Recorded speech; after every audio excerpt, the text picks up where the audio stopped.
নমস্কার বন্ধুরা, আজ আবার হাজির হয়েছি নতুন একটি রেসিপি নিয়ে। আজ আমি বানাবো কোনো রকম কালার, ডিম, দুধ ছাড়াই সুজির নিরামিষ কেক। এখানে আমি একটা বাটি নিয়ে নিয়েছি। বাটিটার মধ্যে এখন আমি সুজিটা একটু ভিজিয়ে রেখেছিলাম 10 মিনিট মতো, তো সেই সুজিটাকে আমি দিয়ে দিচ্ছি। এখানে আমি 1 কাপ মতো সুজি নিয়েছি। সুজিটা খুব সুন্দর নরম হয়ে গেছে, তো এখন আমি সুজিটা ঢেলে নিচ্ছি। এরপর আমি দিয়ে দিচ্ছি 1 বাটি মতো আমি চিনির গুঁড়ো দিয়ে দিচ্ছি। যে পরিমাণে আমি সুজিটা নিয়েছি সেই পরিমাণে চিনিটা আমি গুঁড়ো করে নিয়েছি। চিনির গুঁড়োটা আমি দিয়ে দিলাম। এবারে চিনির গুঁড়ো আর সুজিটাকে একটু ভালো করে নাড়াচাড়া করে নিচ্ছি। বেশ কিছুক্ষণ নাড়াচাড়া করে নিয়েছি। এখন দিয়ে দিচ্ছি 1 চিমটি মতো নুন দিয়ে আরেকটু ভালো করে মাখিয়ে নিচ্ছি সুজির সাথে। তো নাড়াচাড়া ভালো করে নিয়েছি।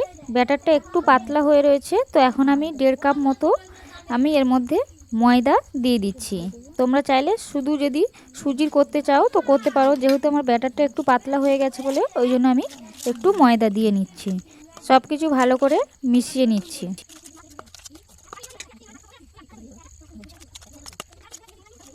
ব্যাটারটা আমার রেডি হয়ে গেছে দেখো। এখন আমি এর মধ্যে দিয়ে দিচ্ছি 1/2 চামচ মতো আমি বেকিং সোডা দিয়ে দিচ্ছি।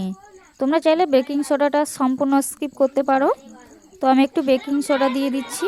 এরপর দিয়ে দেব আমি 1/2 প্যাকেট ইনোটা আমি পুরোটা দেব না, 1/2 প্যাকেট দেব। দিয়ে একটু নাড়াচাড়া করে নিচ্ছি।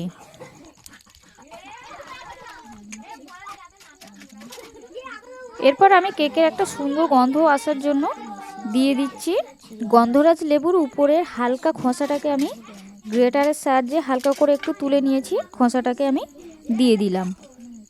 তোমরা চাইলে এটা না দিলেও পারো। এরপর আমি সব কিছু ভালোভাবে মিশিয়ে নিচ্ছি। ব্যাটারটা আমার পুরোপুরি এখন রেডি হয়ে গেছে। এখন আমি এটাকে ঢাকা দিয়ে একটু সাইডে রেখে দিচ্ছি। এখন আমি একটা সিলভারের হালকা বাটি নিয়েছি। এই বাটির মধ্যেই আমি কেকটা বানাবো। তো তার আগে আমি এর মধ্যে একটা কাগজ মাপ করে কেটে নিয়েছি। এখন আমি তেল ব্রাশ করে কাগজটা এর উপরে দিয়ে আবার তেলটা ব্রাশ করে রেডি করে নিচ্ছি। পুরোপুরি আমার তেল ব্রাশ করা রেডি হয়ে গেছে।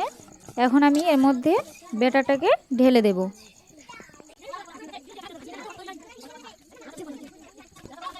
ব্যাটারটা আমি ঢেলে নিয়েছি। এখন আমি উপর থেকে একটা করে কিশমিশ দিয়ে দিচ্ছি, দেখতে একটু সুন্দর লাগার জন্য। আর এটা পুরোপুরি ভেতরে চলে যাবে, যেহেতু ব্যাটারটা একটু পাতলা রয়েছে। এটা ফুলে উঠবে যখন, তখন অনেকটাই ভেতরে চলে যাবে। তো দেখো আমি একটু সাজিয়ে নিয়েছি। কেকটা একটু খেতে ভালো লাগবে। তোমরা চাইলে অন্য কোনো ড্রাই ফ্রুটস দিতে পারো। এখন আমি উনুন জ্বালিয়ে বালি কিছুক্ষণ গরম করে নিয়েছি কড়াইয়ের মধ্যে। আমার কাছে কোনো স্ট্যান্ড নেই। এখন আমি এই বালির মধ্যেই বাটিটাকে বসিয়ে দিচ্ছি। 40 থেকে 45 মিনিট মতো আমি এটাকে ঢাকা দিয়ে বেক করে নেব। তো আমি চলে এসেছি, প্রায় 40 মিনিট হয়ে গেছে। এখন আমি ঢাকনাটাকে একটু খুলে দেখছি এটা কতটা পরিমাণে হয়েছে। আর এই সময় আগুনটাকে একটু লোতে রেখে আমি জ্বালানি দিয়েছি, যেহেতু এটা উনুন, তো সেই জন্য হুড় করে জাল দিলে হবে না। তো দেখো কেকটা কত সুন্দর ফুলে উঠেছে। তো এখন আমি একটা কাঠির সাহায্যে এটা দেখে নিচ্ছি কতটা পরিমাণে হয়েছে। তো এই সাইডগুলো হয়ে গেছে, মাঝখানটা মনে হচ্ছে এখনও হয়নি, একটু বাকি রয়েছে। তো মাঝখানটা এখনও একটু বাকি রয়েছে। তো আরও 10 মিনিট আমি এটাকে ঢাকা দিয়ে জাল দিয়ে নেব। তো আরও 10 মিনিট পর আমি চলে এসেছি। এখন এটা পুরোপুরি রেডি হয়ে গেছে। দেখো আর কাঠির গায়ে কিছুই লাগছে না। তো এখন আমি এটাকে নামিয়ে নিয়ে ঠান্ডা করে নিচ্ছি। তো কেকটাকে আমি নামিয়ে ঠান্ডা করে একটা প্লেটের মধ্যে ঢেলে নিয়েছি। সুন্দরভাবে এটা উঠে গেছে। তো রেডি হয়ে গেছে কেকটা। দেখো কত সুন্দর হয়েছে। তোমরা চাইলে এর মধ্যে কোনো কালার দিয়ে এটাকে সুন্দরও করতে পারো।